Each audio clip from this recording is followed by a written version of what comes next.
Okay, we're back. Sorry about that. I know what I done. I made these trusses here that are going in here 34 when I should have made them 32 because my OSB is going to be 34. I just got those measurements a little off. A little confused. So now I know the difference and it's an easy fix and nothing wasted. However, I wish I would have saw that a little earlier because I could have used some other boards that I didn't use thinking that I needed 34. So life goes on, I guess. So let's go ahead and nail these guys in. Pain in the ass to nail these in though, but we're going to do it. Oh, so you see how quickly they get off? So now I'm going to pull that back out because up there at the peak on the back side, that peak just jumped up past that board on me. And we don't want that. We want to make sure it stays exactly where you want it. So you push down on this board a bit, line up the peak of this, the back side of this board, and drive one home if you can without hitting your finger. I hate doing it that close because sometimes they curl up, right? There's another one. Now what I want to do here is ride it right over top of this. I don't know if you guys can see me or not, but ride it right over top of the 2x4 that's coming up off the wall and flush it out in the back here so it goes flush with the back side of my 2x4. I'll show you what I mean here. So you got the 2x4, so I like to carry it, run my from my floor straight through here, carry this up through here, and then it's going to carry this one all the way down around to that side. So right now what I like to do is bring this out here so it's flush with this 2x4 or close to it. So when I bring my OSB, sorry, it's flush with the plywood. So when I bring my OSB down, it rides over top of that plywood and doesn't kick out. So that way I don't have a space there. It sits nice and flush. And then up here, I like to run that flush. Then the next one will run flush. So that's basically how that works. And let's see if you guys can see me doing some of this. I don't know, I can only get like a certain angle here in the camera. I can only get so much of a view when I'm inside the shop here. That's like the little barn building. So I'm sorry about the quality, but I'm not trying to be a millionaire off of these videos. Just trying to offer people some help if they want to get themselves a little ahead in life. That's how you do it. And these can be a real pain, you know. I guess I could try to move the camera as I go. I don't know if you can see that one or not right here. So it's just the exact same thing. I got these angles cut. Now these are sharp angles because this is it's only 6 feet wide. So this here's a 40 degree and down here's a 15, I think. Up top's going to be a 10 and a 40 so that I can carry this all the way through. Now that sounds like a really sharp angle. Why it sounds that way is because it is. Put 2 nails down there. Line this up where you need it lined up at and pull down on her. 2 nails on that side on an angle. Under here, same thing. Always 2 nails. More is probably too much. 2 on top, 4 down below. Holds everything nice and firm for you. So now we're going to go to the other side. So let's see if I can get you in a spot where you can see me here. Yeah, you might be able to see me here. I'm not sure if you can see it all or not. But it's just the exact same thing. You take these boards, make sure you're putting your angles on where they gotta go. Now if you notice it's way off back here, I don't know if you can see that or not, but that's because I have to adjust it up here. I get it where I need it, slide my nails in. You can do 2 at a time if you're doing these. I wouldn't do any more than that because then you got 3 or 4 you're trying to work with and they're gonna fight every step of the way. So otherwise put that 3rd one in. How am I gonna maneuver that 3rd one when we only got 2 arms, right? So I like to get the shortest, they're always about 1/8 of an inch in the difference here in my cuts. So I always go to my shortest one first. And then I put that in place, nail it. And then I come over to this one. Now at this point I can pry this guy where I need him to go. So you see what I'm saying. Nail that guy from both sides again. And I don't know if you can see me doing this one, but it's literally the exact same thing. Literally. Or as Curtis Richard says, literally. Curtis is a young pup that works for me. He's been with me now for, this is his 3rd season. And he's starting to become a man now, whether he wants to admit it. Meaning it's just him and I now. So I have to, I had to show him a lot over the years, but he's actually picking it up this year. Like yesterday, he roofed for me for a job. Needed, it was 6 bundles of shingles. That would have taken that kid probably 5 hours in the past. I think he banged it out yesterday in maybe, I don't know, maybe 2.5 hours by himself, maybe 2 hours. So, I mean, shows progress, right? So that's good to hear. Good to see we. All right, next job, I gotta get these top ones in. They are not fun, but in the meantime, I'm gonna try to get you guys in a spot where you can see me. I don't know if you can see me up there or not. Probably not, eh? I guess I'll put you over here. See if we can. We're gonna put you. That's not gonna work. Maybe on an angle then. Yeah. So I think you can see me there. So now what I have to do is mark out my 2-foot center on the top of that. I always go to the top because when I put these boards in, these trusses, yeah, that's why I don't like this ladder, man. This thing's sketchy as hell. Put these trusses in. If I have them on the sides, when I put the trusses in, it covers them up. No, I mean, you can do it that way if you want. You just, you gotta find your mark, come back to 3.5 or 3/4 of an inch, and put your X on. And whatever, if that's something you want to do, go ahead and do it. But for me, I'll stick to the center on the top, and it'll come up the same way, or close to the same way, anyways. Excuse me.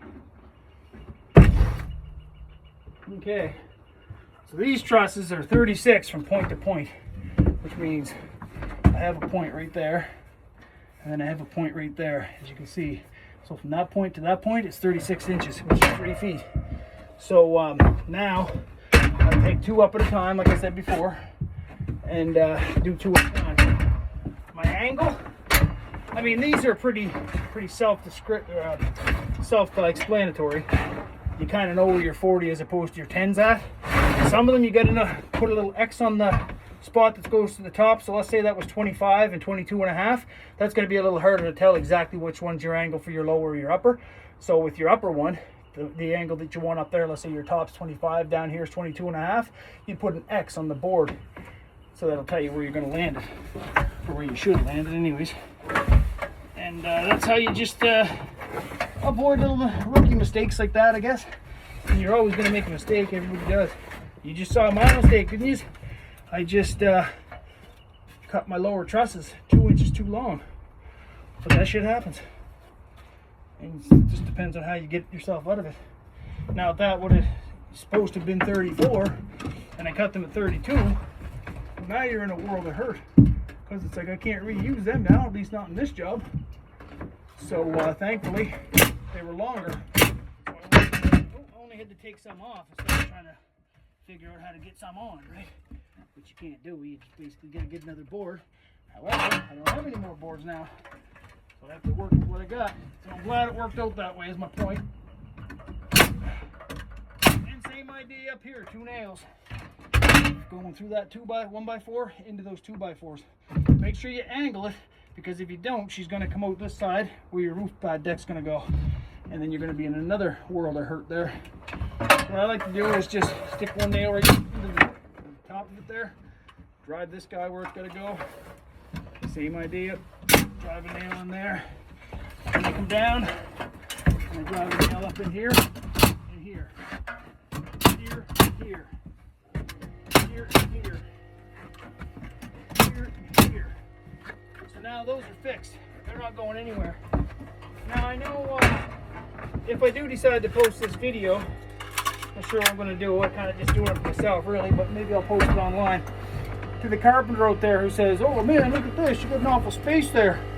Well, I do have an awful space there. And you can call bullshit on this all you want, but I like to leave that space there. It's called a space gap, or an expansion gap, sorry. Meaning, when I put my roof on that, and I put my deck on that, my deck and then my shingles, I find it tends to push this down. So if I am tight now and it starts pushing that down, you start getting a buckle up at the peak, which starts cutting through your cap. In my experiences, and I've been doing this now for 15 years, building barns, and yeah, about 15 years. 2010 is when I started, and that's why you see that. That's why I didn't go 15 there. I just went 10 instead. So when this, I'll bring these back in at the end of the job, and you'll see what I mean. Once this starts settling down, that gap right there is going to close pretty much to as tight as it can go, I guess is how I'm trying to say it. It's just going to close right up. Now again, carpenters, call me a liar, say I made a mistake and I'm just trying to justify for it and all that stuff. It's not true, because I'll build another one. I'm always building, so I'll be building more. And if I can remember, I'll take a picture of each one I do. Well, I probably won't remember, but if I do, you'll see I have a little expansion gap there, which means it can expand and contract, which I like,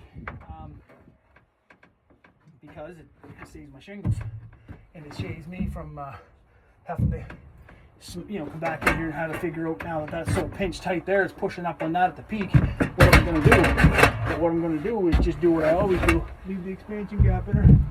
And first time I saw that, when my old boss showed me that, I was like, come on, man. There's no such thing as an expansion gap, I guess, unless you're using like vinyl or something, but lumber is lumber, right? Once you make that cut, if it doesn't line up, that's not going to look good. He said, I'll bet you your next paycheck, or something like that, or I'll bet you the next day's pay or something. I was like thinking, young and green to the job, thinking I did, I know more than him, because I was actually a carpenter. He was just a teach-it-yourself guy. But the man was older than I was, and he certainly knew a lot more than I did, I come to realize. And I thought, okay, what the hell, man? I know I'm going to be right. So we bet. He was a good guy. He didn't take my paycheck on me, thank God, or my day's pay. But he had the right to, because it closed right up. It was right tight there. I couldn't believe it. I was like, okay, I guess you know what you're talking about then, dude. And he did know what he was talking about. So I know what I'm talking about because of that. So yeah, work with that. Believe it if you want. Don't. I don't care. Up to you. And so we're just going to go along. Keep putting these trusses in the way I've been doing. And I find sometimes you really got to fight these ones on this side to get them to where you want them to go. Because, the boards are not, they're not perfectly straight. Sometimes putting jamming boards in place, you got to pull in inside of your walls here.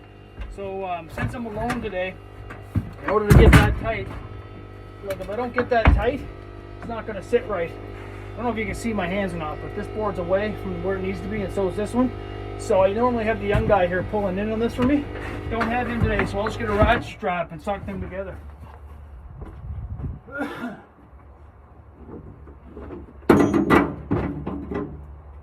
And ratchet straps are great for this sort of thing. At least I think they are. You just wrap them around those two trusses and then wrap them around this one.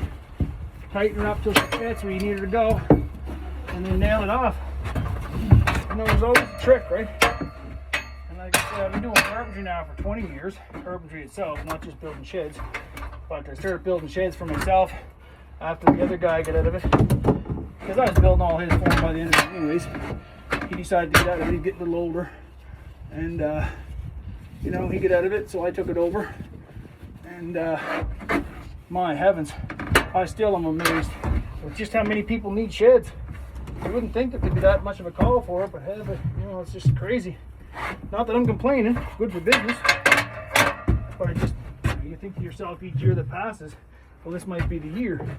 Everybody checks down for us. Nope, just keep going.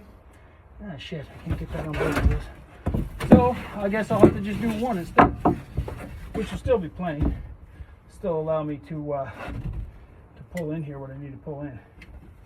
So, work with me here for a sec, guys. You'll see exactly what I'm talking about if you don't already know. Ratchet straps are great for this sort of thing. Pull it in tight. Make sure you get a little bit of playroom there. And sometimes you just gotta keep bumping them up where they gotta go. So that's probably where I need it. Drive a couple spikes in here after you line her up where she's gonna be lined up at.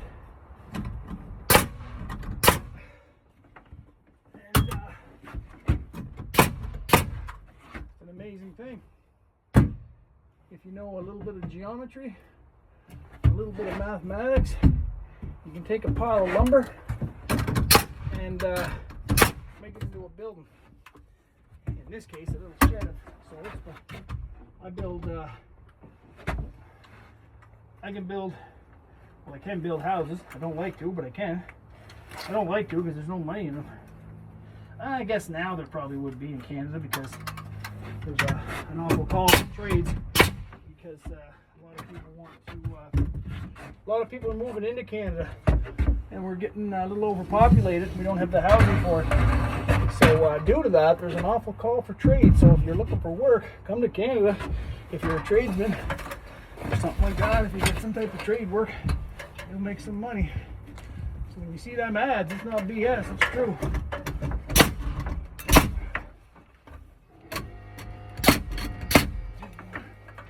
And then down here, now see, because I got a little stress on this, it's going to be hard for me to pull this guy in. Don't know if you can see me or not, but let me see if I can adjust this camera here a little better. So yeah, right up here, this guy up here, I don't know if you can see that or not. Give me a second. Yeah, adjust it a bit more. Okay, so this guy right here, because I got some pressure on this, and I already got them nailed, this guy here is going to want to fight me. So I can either pull down on it and see what happens. If it doesn't line up, and I'll relieve some stress. But no, this guy looks like she's pretty easy to go in there. Maybe a little persuasion with this hammer will help. Yeah, that worked out good. A lot of the times you don't even have to relieve the stress. But you don't, if you can't get it in, if it's way off, I mean, remeasure it, because sometimes it might be longer than it should be. But for the most part, you can pull them down into place. And now I relieve the stress on this, which is very little. And that's how you put your frame up.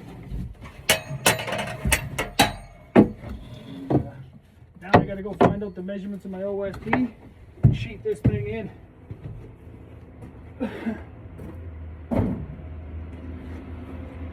And after we get her sheeted in, I'll go cut my OSB. Probably won't take you so long for that one. Reason being is you don't need to see how to cut OSB. It's pretty self-explanatory. But I'm gonna have to cut, this here's 32, so my lower one's gonna have to, this truss is 32, so my lower OSB to fill this in is gonna have to be 34, because I like to have 2 inches, or at least 1.5 inches overhang at the bottom, and then it comes up halfway through this collar tie here, rafter tie, and do that on each side. Now my upper one's 36, the truss from point to point, if you remember me saying that. So what I'm going to cut for that is probably 37, as opposed to 30, an extra 2 inches. I don't need to hang it down any further, because if you notice up here, if you see my hand where this comes down, and then it makes a bend and comes down here. If I'm too far out here with my OSB, when I go to put my shingles on, I just have to end up cutting it anyway, so that my shingles will wrap and not have a piece of OSB into them, cutting at the back of them over time, eventually, rot them out sort of thing, or cut them out anyways. So that's what I'm going to do now, and once I'm done with that, I'll come back and show you where we're at.